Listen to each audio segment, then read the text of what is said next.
সকলকে শুভেচ্ছা এবং সালাম জানিয়ে আজকের ভিডিওটি শুরু করছি। আজকে আমরা কথা বলবো ষষ্ঠ গণবিজ্ঞপ্তির যে সুপারিশ, এই সুপারিশে কি সবার চাকরি হবে কিনা।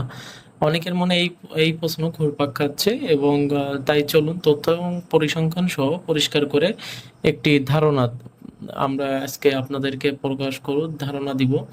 তো ভিডিওর মূল আলোচনায় চলে যাওয়ার আগে আপনাদের কাছে আমার একটি অনুরোধ, আপনারা যদি আমার ইউটিউব চ্যানেলে নতুন হয়ে থাকেন অবশ্যই সাবস্ক্রাইব করবেন, কারণ প্রতিনিয়ত আমি বিভিন্ন ইনফরমেশন ভিডিও আপনাদের জন্য তৈরি করে থাকি। প্রথমে চলুন জেনে নিই ষষ্ঠ গণবিজ্ঞপ্তির প্রাথমিক সুপারিশের যে চিত্র। এখন প্রকাশের তারিখ, এখন আমাদের যে আমরা আসলে একটু সংক্ষিপ্ত একটা ধারণা তৈরি করব, যেটা হচ্ছে আমাদের যে ষষ্ঠ গণবিজ্ঞপ্তি, এই ষষ্ঠ গণবিজ্ঞপ্তির প্রকাশের তারিখ ছিল 16 জুন 2025 এবং মোট শূন্যপদ ছিল 1,08,22টি। আবেদন হয় 22 জুন থেকে 10 জুলাই 2025। ফি জমা দেওয়ার তারিখ ছিল 23 জুলাই 2025 এবং ফল আবেদনকারী আর কি সফলভাবে আবেদনকারী হয় 57,840 জন এবং অবশিষ্ট যে শূন্য পদ, যেটি 19তম নিবন্ধনের জন্য তৈরি হয়ে আছে, সেটি হচ্ছে 42,982টি। এখন আপনারা বলতে পারেন যে এইটুকু কথা আমি কেন বললাম, এইটুকু কথা বলার কারণ আছে, সেটি আমরা নিচে ধাপে ধাপে দেখব। এখন প্রশ্ন হচ্ছে, যখন এত শূন্য পদ আছে তখন সবাই কেন চাকরি পাবে না? দেখেন, আমি যেটা বলছিলাম কেন এটুকু আলোচনা করলাম, এখন মেন যে বিষয় সেটা হচ্ছে আপনাদের মনে প্রশ্ন জাগতেই পারে যে এত যখন শূন্য পদ বেশি আছে তাহলে সবাই কেন চাকরি পাবে না। এখন এর কয়েকটি কারণ রয়েছে, তার বিষয়গুলো যদি আমরা আলোচনা করি সেগুলো হচ্ছে আপনাদের শূন্য পদের সীমাবদ্ধতা। এখন যে শূন্য পদের সীমাবদ্ধতা আমরা দেখি, অনেক সাবজেক্টে আবেদনকারীর সংখ্যা শূন্য পদের চেয়ে অনেক বেশি। এখন অনেক সাবজেক্ট আছে, দেখুন সাপোজ আমি কয়েকটি সাবজেক্টের নাম বলি, যেমন বাংলা, ইংরেজি, আপনার সাধারণ গণিত আর কি। এই কিছু কিছু সাবজেক্ট আছে যে সাবজেক্টগুলোতে আপনাদের যে সমাজ, এই ধরনের কিছু কিছু সাবজেক্ট আছে যে সাবজেক্টগুলোতে শূন্য পদ যদি সাধারণত আমরা যদি একটু দেখি, যে উদাহরণস্বরূপ দেখি যে 100টি যদি শূন্য পদ থাকে সেখানে আবেদন করেছেন 300 জন। বিষয়টা একটু ভালোভাবে দেখেন, তবে শুধুমাত্র 100 জনকেই সুপারিশ করা সম্ভব। এখন কিছু সাবজেক্টে যদি আমরা যদি দেখি যে কিছু সাবজেক্টে আমাদের শূন্য পদ আছে ষষ্ঠ গণবিজ্ঞপ্তি 100টি, কিন্তু সেখানে আবেদন করেছেন 300+। আমি কিন্তু উদাহরণস্বরূপ বলছি, সেখানে কিছু আবেদন করেছেন 300+। এখন এই 300 জনের তো চাকরি দেওয়া সম্ভব না, কারণ এখানে তো শূন্য পদই আছে 100টি। সেক্ষেত্রে কি হবে যে এখানে যে প্রথম সারির দিকে যারা আবেদন করেছেন, প্রথম সারির দিকে রেজাল্ট অনুযায়ী, আপনাদের জাতীয় মেধা তালিকা অনুযায়ী আপনাদের কিন্তু এই 100 জনের কিন্তু ফার্স্টে চাকরি হবে এবং বাকি 200 জনের চাকরি না হওয়ার সম্ভাবনা বেশি। এখন আবার একটি বিষয় যদি আমরা দেখি যে আবেদনকারীর অভাব, কিছু সাবজেক্ট বা অঞ্চলে পর্যাপ্ত আবেদনকারী না থাকায় কিছু পদ ফাঁকা থেকে যায়। এখন অনেকে আছেন যে এই যে শূন্য পদ কম, এই কারণে কিন্তু অনেকে আবেদন করেন না, এই যে শূন্য পদ কম কিন্তু হচ্ছে আবেদনকারীর সংখ্যা অনেক বেশি, এই সব ভেবে কিন্তু অনেকে আবেদন করে নাই। এখন এই সব বিষয়ে কিন্তু আবার কিন্তু চাকরি হওয়ার সম্ভাবনাটা আবার থাকছে কিছু সাবজেক্টে। আবার আবার যদি আমরা দেখি বয়স ও যোগ্যতার সমস্যা, এখন অনেকেই বয়সসীমা বা অন্য অন্য যোগ্যতা পূরণ করতে না পারায় আবেদন করতে পারেননি বা বাতিল হয়েছেন। এখন অনেকে দেখেন আবেদন করেছেন, কিছু প্রার্থী আছেন যারা ভুয়া সনদ দিয়ে আবেদন করেছেন, এই ভুয়া সনদ দিয়ে যারা আবেদন করেছেন তাদের তো চাকরি হবে না।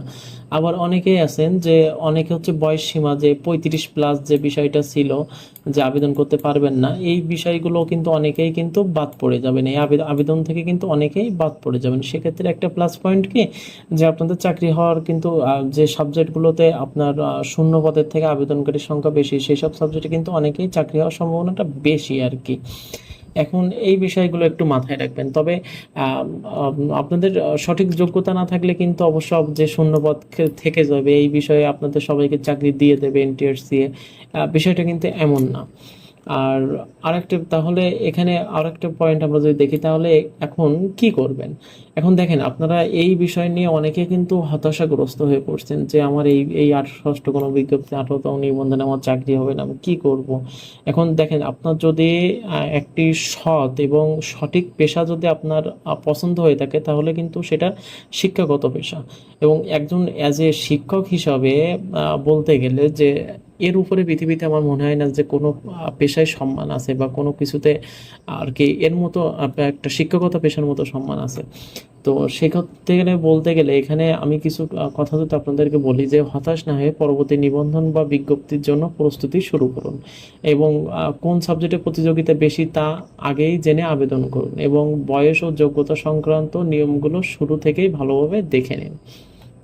এখন আপনারা যদি চান, আপনারা যদি মনে করেন যে আপনারা 19তম নিবন্ধনের জন্য প্রিপারেশন শুরু করবেন, বা এই বিষয়ে আমাকে কাছ থেকে আমি আপনাদের কোনোভাবে হেল্প করতে পারি, তাহলে অবশ্যই আমাকে কমেন্টে জানাবেন। আমি অবশ্যই আপনাদেরকে 19তম নিবন্ধনের প্রিপারেশন বা প্রস্তুতি বা সাবজেক্ট ওয়াইজ আমি আপনাদেরকে গাইডলাইন করতে আর কি আমার সুবিধা হবে বা আপনাদের উপকার করতে পারবো।